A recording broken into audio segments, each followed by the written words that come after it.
Hello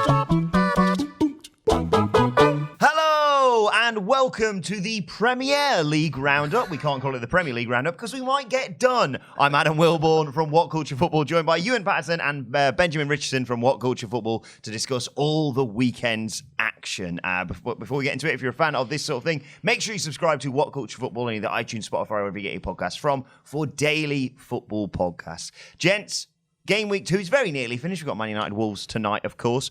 But I want to talk about this weekend's action. We'll start with you, Ewan. Yep. Are Liverpool going to win the league now? Have Man City already slipped up in the title race? I just think VAR is a great cosmic restorer of balance, and I'm here for it. It was 1 second before we started talking about VAR. There's the narrative. The narrative at play is brilliant. I love the fact that they said, well, what are we going to talk about if we have VAR? Oh, VAR. Okay, fair enough. But yes, Man City dropped points at home against Spurs thanks to a handball decision. We'll get to the handball decision. But as a Liverpool fan, I mean, yes. I was there. We were there at Newcastle, Man City last season when Newcastle took points off City, and we thought maybe this could be the turning point in the title race. Mm-hmm. Is there any way that this is giving Liverpool fans more hope for this season? No, because the weird thing is, it's kind of like a similar story at the moment. You know, Man City, they win by blowing teams away. We just seem to be winning by just gritting teeth and just...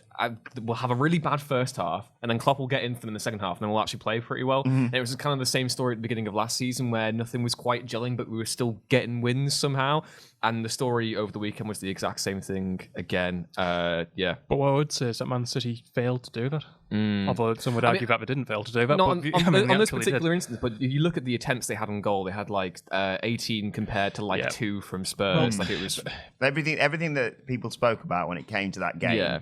The Lamella goal and the Moura goal, all I ever heard the commentator say was, well, this is against the run of play. Yeah.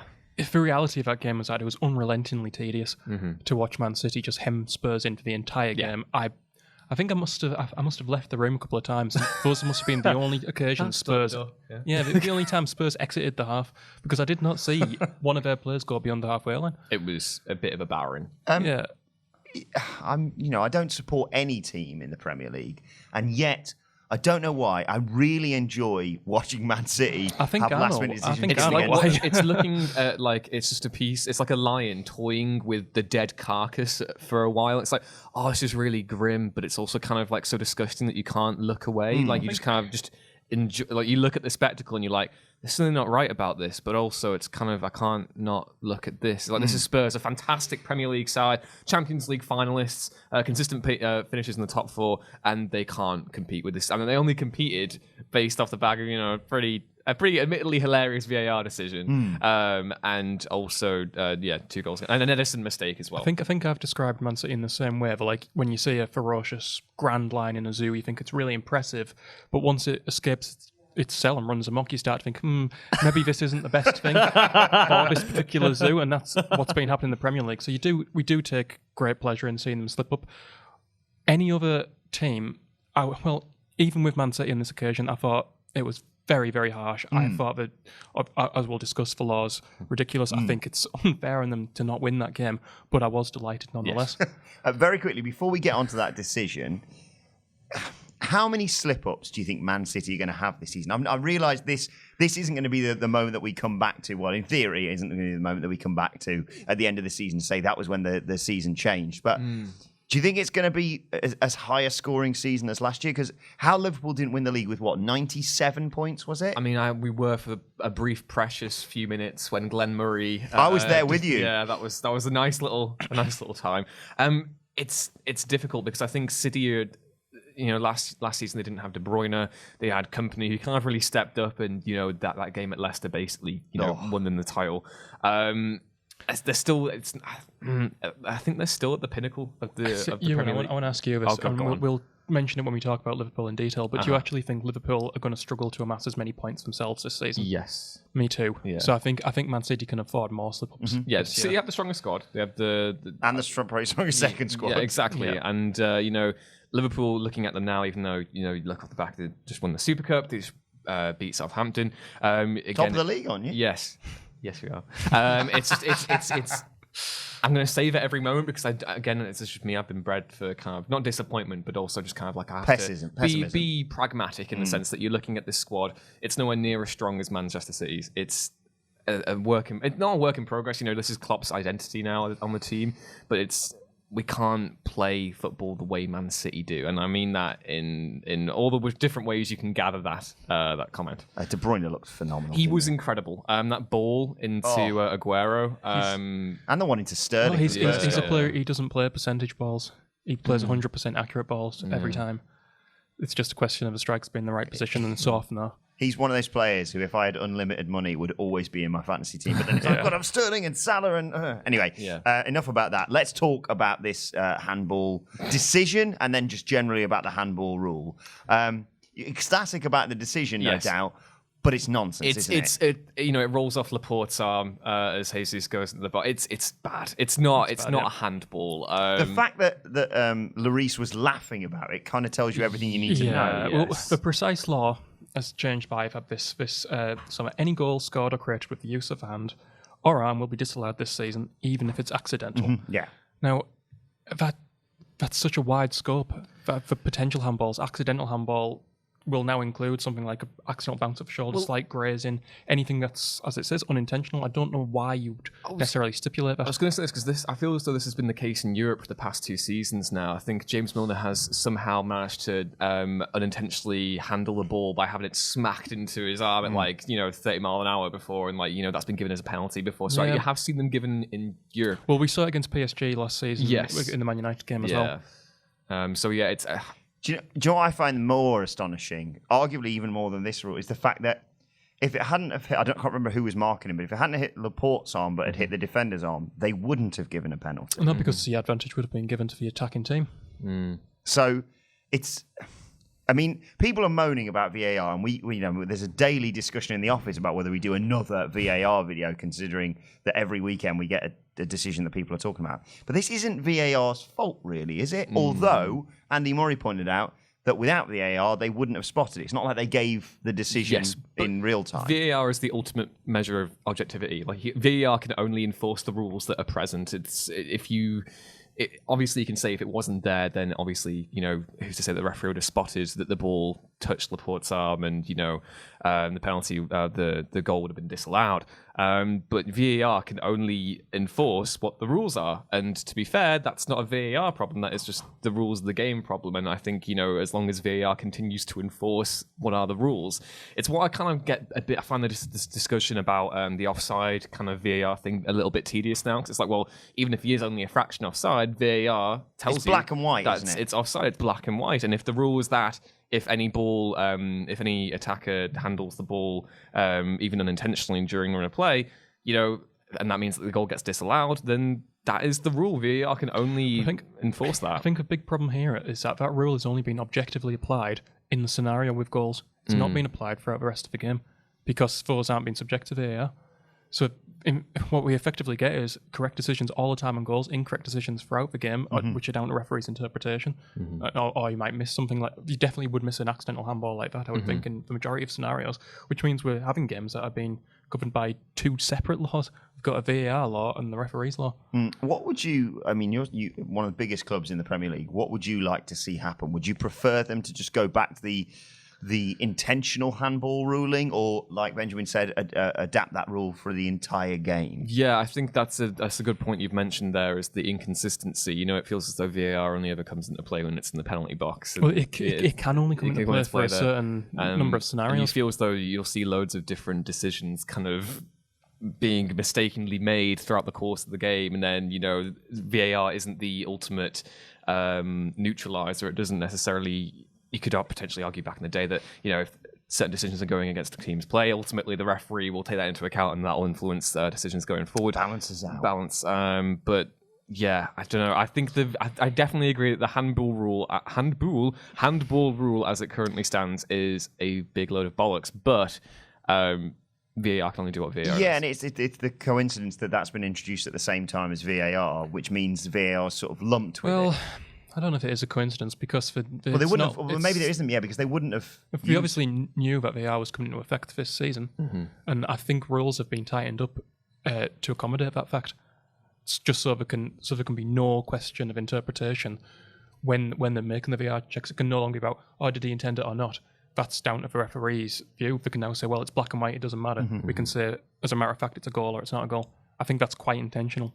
I just think it's a poor decision. In terms of a defensive point of view, what do you think they should do for that? Because if the ball, is an accidental handball, it's not going to be given, is it? The VAR's not going to reverse that decision. I think players are going to have to start playing like penguins with their arms constantly strapped to the sides. I don't know how that's possible to defend like that and not occasionally the ball accidentally hit your arm. It's surreal because you talk about natural positions for arms when we used to discuss handballs. It's not, and yet when you're defending, to have your arms behind your back as you're tracking back is it's not natural. It's a silly phrase anyway because the act of defending in a football game is not a natural thing to do. So there are obviously unnatural positions that you make whilst trying to do it effectively. Do you subscribe to the opinion of the likes of Danny Murphy that you don't celebrate goals as much anymore thanks to VAR? No, I mean... It's nonsense, that, isn't it? It's stupid. And I think I get the sympathy. Like, I'd hate to be absolutely going mental at, like, the 95th minute and my team's just scored a goal to put us through to the Champions League semi-finals and then be memed to high heaven on Twitter like within the next few hours because I absolutely lost my entire sense of self and then, like, get caught up in the moment and you find out that it's, you get the disappointment of VAR. I haven't found myself being measured that way yet. I would be interested to see if that's a gradual influence, but it's, it is what it is. You've got to take it on the chin. Like it's the same thing as when you used to celebrate goals that were offside and then you find out they've been ruled offside. You get the you know what I mean? It's not that new a feeling, and it's not taking the game away from fans as has been prophesied. I think we're lucky that we both support teams outside the Premier League for the time being, and my team rarely scores. Yeah. Any goal we score is just, celebrated to the moon. Let's move on because we can talk about some football. This handball rule all day. We talk about promotion. Let's talk about the promoted sides because there's a chance that all three could probably stay up the season. We were tipping a couple of them, arguably even all three of them potentially for the drop again. Obviously, we saw yesterday Sheffield United first game back at Bramall Lane in over a decade.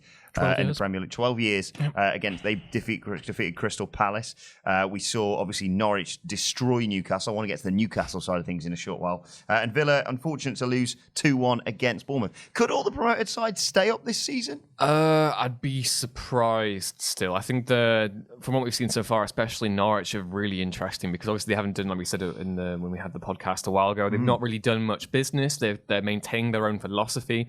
And while it worked against Newcastle, you could see the naivete of it when they played Liverpool on the opening day of the season. There is definitely a lot to admire there, but do they have the pragmatism to actually, come up against the bigger sides and really test them out? But they're definitely an exciting outfit. Yeah. Sheffield in particular, again, I feel as though we're too early to judge just yet because I think Crystal Palace are actual dark horse candidates for relegation this season. I think they're quite light horse candidates. No, fair enough. I think they kept Zaha, and that's obviously a big plus. Then Zaha wins them. It's a big gamble. It's a big gamble. They've rejected the offer in order to keep him up, but I don't think Zaha. In 2 games already, doesn't seem to have done anything. He doesn't, that's the thing. He either downs tools or, cracks on, and that's going to be a big determining factor in how Crystal Palace's season goes. But, it's a great win for Sheffield. Let's not, patronise what they've done no pun intended, but it was a steely performance. Yeah, I mentioned on Friday the big advantage Sheffield United would have is the raucous atmosphere in Bramall Lane, and I think that was very much in evidence yesterday. It really was quite inspiring. I think they thoroughly deserved the win. As you say, steely single goal as expected, very typical of the way they came up. I think, not to labour the pun, but I think they have enough metal to withstand the course. But I think ultimately there might not have enough firepower. So out of the three, because we've seen how much Villa have spent, and yet they've lost both their games. I think they've been unfortunate. Yeah, Villa, I don't know if I repeat what I said. I don't think they were necessarily unfortunate against Spurs. I think they deserved to lose, whilst being impressive in places. I think against Bournemouth they were unfortunate. I think they had something like 22 shots, a vast majority of off target. They gave away an early penalty. There was some real silly defending on the Harry Wilson goal. Harry Wilson. Yeah, but I think they allowed him to score it in many ways. Didn't they? Yeah, I think once they find the feet a little bit, they could be quite threatening, but so far we haven't seen it, so I really don't know how to judge them. Out of the three, who's most likely to stay up then? I don't know. Norwich, maybe. I think it's Kept that unit together. as long as they maintain their identity and Pookie doesn't get injured. and Pookie doesn't get injured, and they also learn when to be a little bit more calm and less brave. I think that'll be a big determining factor as well. I definitely think they should know when they can come out and blow a side away. It's really, really admirable of Daniel Farke to continue playing the exact same style he was in the Championship. That was really, really blistering, I have to say. It reminds me of a little bit of, I don't know if this is a very fair comparison, but it reminds me of Ian Holloway and Blackpool years ago, who did not shirk on their style one bit. They'll be entertained. They'll certainly, they'll pick up points. I know it's very easy to say on the back of one win they're going to stay up, especially a win against Newcastle, who are a shambles. But I have to echo the same sentiments. I think that of the three, they've got enough. Temu Pukki's Q's looking really, really sharp. Any really injuries, confident. Q Pookie died on the way back to his home planet memes. I think they look really, really good. I think Sheffield United are just probably going to get found out. I sense that they'll get a few good results at home. I think they may struggle on their travels a little bit. I still think, despite the fact that they're the team who've got the worst record so far in terms of the promoted sides, I still think Villa may... Just the amount of money they're throwing at the problem, it doesn't strike me as the Fulham of last season, where no one sort of knew each other. They're slowly implementing those newer players. But they've got Jack Grealish. Yes. He's hexed. Indeed. I think out of the three, I'd have to say Villa probably stay up, and Norwich. I don't know what you have to see after about 10 games. Can I just mention, by the way, Jack Grealish was one of the best players in the Championship last year. He was magnificent. He was the deciding factor in the vast majority of Villa's wins. So the more we talk about him, the more Tyson becomes him. Can't wait for him to score a winning goal and get Aston Villa's first victory. Well, we're still going to rely upon him for the weekend preview until further notice. We should have a game since Jack Grealish won, like a time of day since last incident sign behind us. Let's talk about Chelsea. Obviously, they lost comprehensively in a game that sort of the scoreline didn't really reflect the game against Man United last weekend. This weekend, a draw against Leicester. And I don't think the scoreline reflected how good Leicester were. No. Leicester, nearly nicked it. Do you think? What do you think of Chelsea's performance in that game? And will they miss out on the top four this season? I thought they were. I'm going to talk about the Super Cup very briefly because I thought they were probably the stronger side during that. On over the course of 90 minutes and extra time, I did think they were the strongest side. Very unfortunate not to come away, and obviously it's a cup game, so only one side can actually come away with anything. But I did think that maybe they were a bit unfortunate at the end. And they started off really strong against Leicester.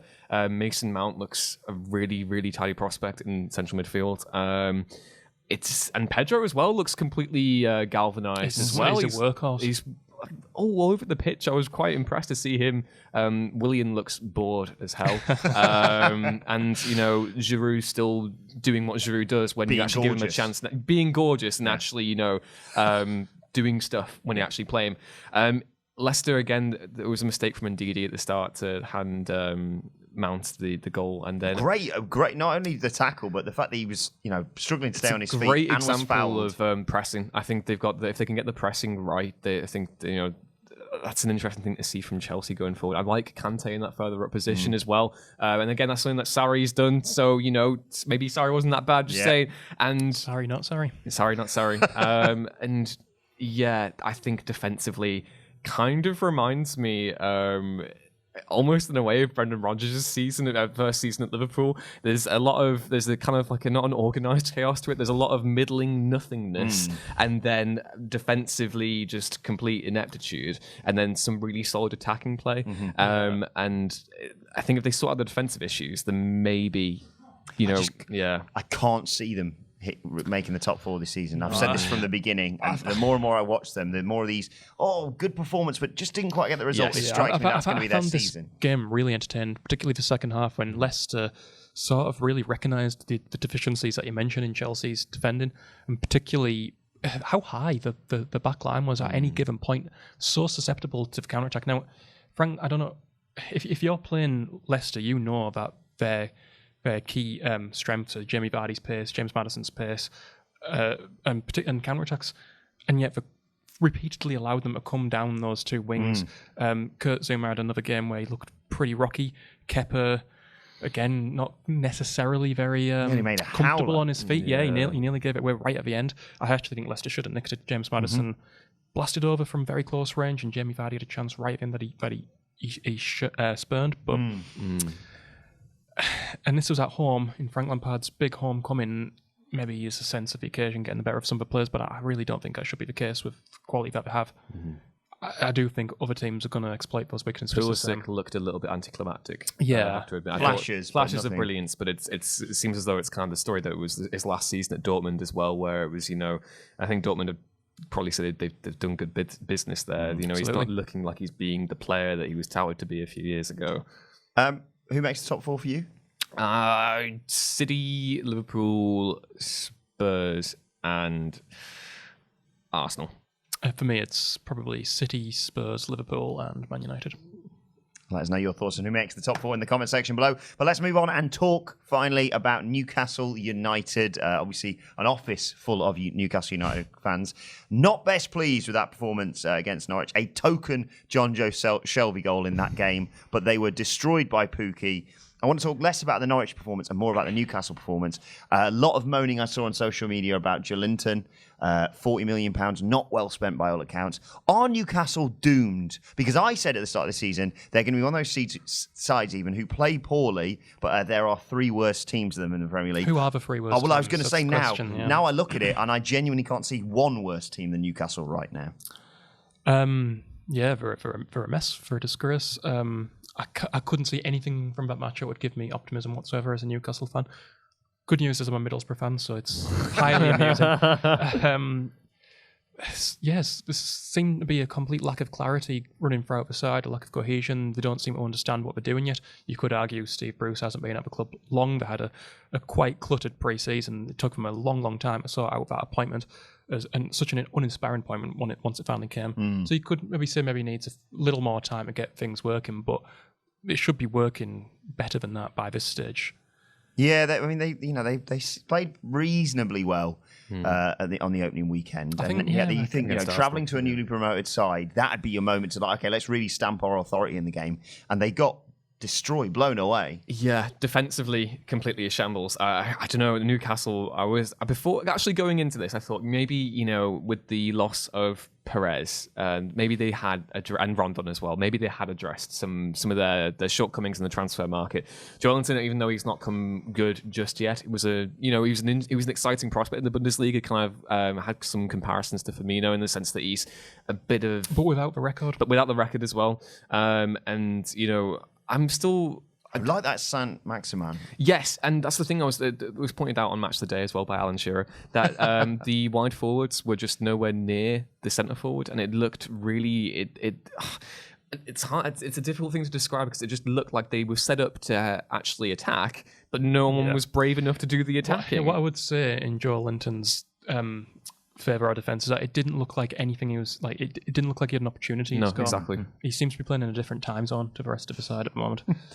Chatting to some of the Newcastle fans in the office, one complaint that they had is that Bruce has tried to arguably build this team around someone like John Joe Shelby, who does have flashes of brilliance and obviously scored the goal in this game, but isn't enough of a talisman to really drag that team to where they need to be.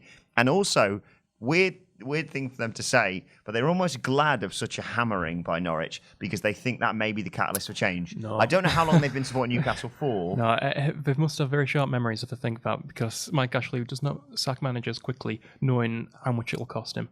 He hired Steve Bruce because he was a cheap option. So giving him a huge payoff after 3 games into the season or whatever, it's just not going to happen. As for John Joe Shelby, seems to be this misunderstanding amongst people who don't watch him regularly that he's some sort of English Andrea Pirlo figure who can completely dictate the tempo metronomically in midfield. There's a very good reason why Gareth Southgate consistently refused to recall him to the England side, why he didn't last particularly long at Liverpool, why he was out of a team under Rafa Benitez, who I dare say is a more astute manager than Steve Bruce. He's so inconsistent. He's got a good range of passing. What else does he have? Does he have the determination in midfield to keep things solid? Does he have the mentality to not go out of position? I don't think he has any of that. No. I just think he's very good in highlights. Yeah, I was literally about to say that. I remember going to watch Newcastle a couple of times last season and getting quite excited about seeing Shelvey, whether he came off the bench or started for them, because I've seen him on Match of the Day. And you see him on Match of the Day, he's the only shining light in that Newcastle game. Yep. And other times, he's the one who provides for other players. And yet, when we went to watch them, he sort of disappeared for the majority of that game. Outshadowed by Longstaff, who didn't play this match. That's the maddest story about it this weekend. So Key complains about not starting for Newcastle not even being in the squad for Newcastle last season. So Steve Bruce decides he's going to drop Longstaff and put Key into the starting lineup. The frustrating thing is that, Keeson, he's a decent, capable Premier League player. He was with Swansea for, was it 3 years? A capable player, more than, acceptable to go into that Newcastle team. But why you drop one of your most exciting prospects, who, by all accounts, has a very bright future ahead of him, after, doing a decent enough job beforehand, it's completely, mind-boggling. And it strikes me as something I'd do as a manager, because I don't like compensation. It feels very wishy-washy, very inconsistent, and it, smacks of a lack of authority and a lack of identity, and almost like the lack of a bloody clue. Well, yeah, exactly. You're Newcastle. You're coming to Norwich. They're a newly promoted side. You've been in the Premier League now again for the past 2 years. You should be going to that fixture and looking at it as an easy 3 points. Not to underestimate the opposing side or anything, but you should definitely look at that as one of the games that after Arsenal, which a very difficult home game, you should look at Norwich and go, okay, this is where we take stock of where we are, and this is where we push on and actually get something from it, and it just didn't have that identity. You also need convictions. Like, he must know who his best 11 is, or he must have some semblance of an idea, and apparently he's being told by his own players, actually, you're wrong, boss. I'm better. I should be going, oh, all right, then, yeah, you're right. What's even there for? He's also apparently waiting on Dwight Gale to come back from fitness. It smacks of just safety and like almost cowardice in a way. You've got these new signings. Obviously Jolinson came in before Bruce was appointed, but it's like it's almost as if he recognises how fortunate he's been to get this appointment. No, I don't want to necessarily be awful to Steve Bruce constantly, because he's a nice enough man with a very decent author with some excellent books. But, we've got to do a book at bedtime on here. He's just not the right man for the right moment, and I think it's an uphill struggle from the very beginning, and he's not started in anywhere near shape or form well. Do they stay up? I'd like to say no. Oh, I think it's between them and Palace as well. I don't know. I see them too as potentially being in the relegation. Newcastle more so. I think Burnley are going to definitely struggle as well. And I'll be glad to see the back of them as well, because I just can't be dealing with Sean Dyche any longer. Sean Dyche. Bad word said against Sean Dyche. It's just... You love worms as well, do you? Chesterfield's FA Cup semi-final week, captain. again, against Arsenal, the lost, and is the same old refrain as, well, I don't like to complain about referees, but...